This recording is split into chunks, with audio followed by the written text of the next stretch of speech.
Welcome to the SphygmoCore Pulse Wave Velocity tutorial. This video will familiarize you with the operation of the SphygmoCore system and how to properly conduct a pulse wave velocity assessment. This tutorial does not cover system setup. If assistance with system setup is needed, please consult your operator's manual. To get started, on your computer desktop, double-click the SphygmoCore icon to launch the application.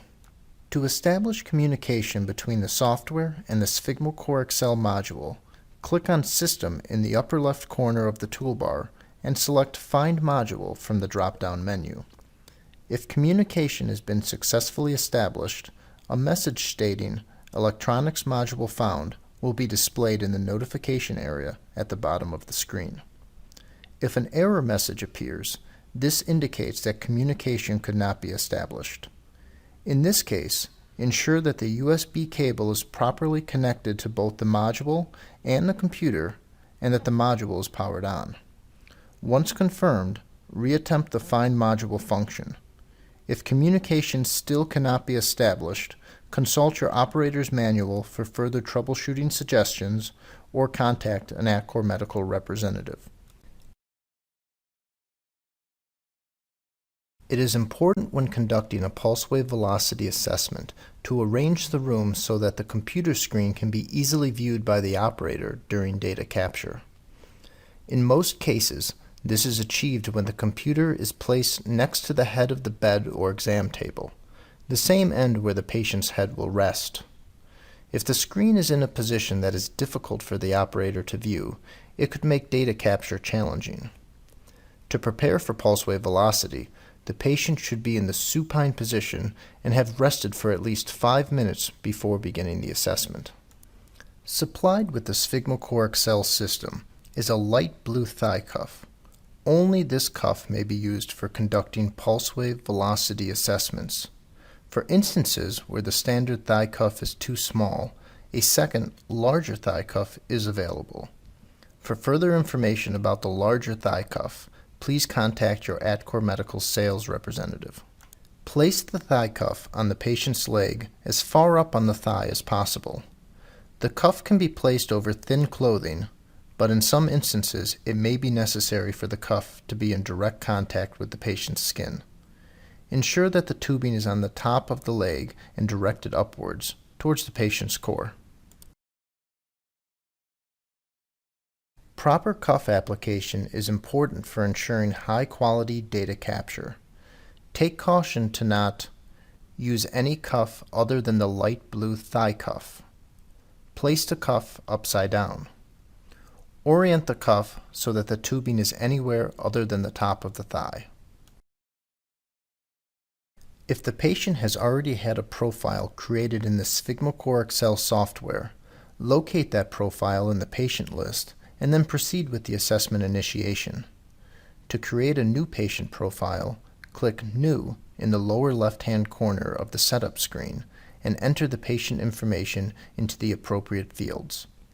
Required fields are noted with an asterisk. As few as a single character can be entered into any field, with a maximum of 10 characters for the patient ID and 25 characters for the last and first name fields. Once the information has been entered, click Save to save the patient's profile. To assist in identifying the carotid pulse location, it may be helpful to have the patient extend his neck by lifting his chin and slightly rotate away from the artery that is being palpated. If needed, a rolled-up towel may be placed under the patient's neck to provide support. However, it is ideal to remove any pillow from behind the patient's head. Begin by palpating the carotid artery just below the patient's jaw with multiple fingers. Continue to reposition the fingers until a carotid pulse is located. Once located, attempt to pinpoint the exact location of maximal pulsation by transitioning to palpating with a single fingertip. Make a mark on the patient's skin at this point. The SphygmoCore allows for multiple distance measurement methods. In this tutorial, the subtraction method will be demonstrated. 3 separate distance measurements are required prior to data capture. These include the distance from the suprasternal notch to the mark made over the carotid pulse, the distance from the suprasternal notch to the top of the thigh cuff, and finally, the distance from the femoral pulse to the top of the thigh cuff. All distances should be measured and entered into the software in millimeters. In preparation for distance measurement, first identify the suprasternal notch. It is located in the midline of the body at the top edge of the sternum bone. Now, measure the distance in a straight line from the suprasternal notch to the point of the carotid pulse previously marked. Enter this distance into the carotid to sternal notch field. Next, take a second measurement from the suprasternal notch to the top edge of the thigh cuff. This measurement should be the shortest distance between the 2 points and not to any specific marker on the thigh cuff. Enter this distance into the sternal notch to cuff field. It is important to not measure along the contour of the patient's body when measuring this distance. Doing so will result in an inaccurately calculated pulse wave velocity. For a more accurate distance measurement, lift the tape measure off the subject's body, keeping it in a straight line parallel to the surface the patient is laying on, and carefully measure in this manner. Finally, measure the distance in a straight line from the palpated location of the patient's femoral pulse to the top of the thigh cuff. The femoral pulse is best felt at an angle approximately 45 degrees inward from the hip bone by the groin or crease of the leg. Enter this distance into the femoral to cuff field.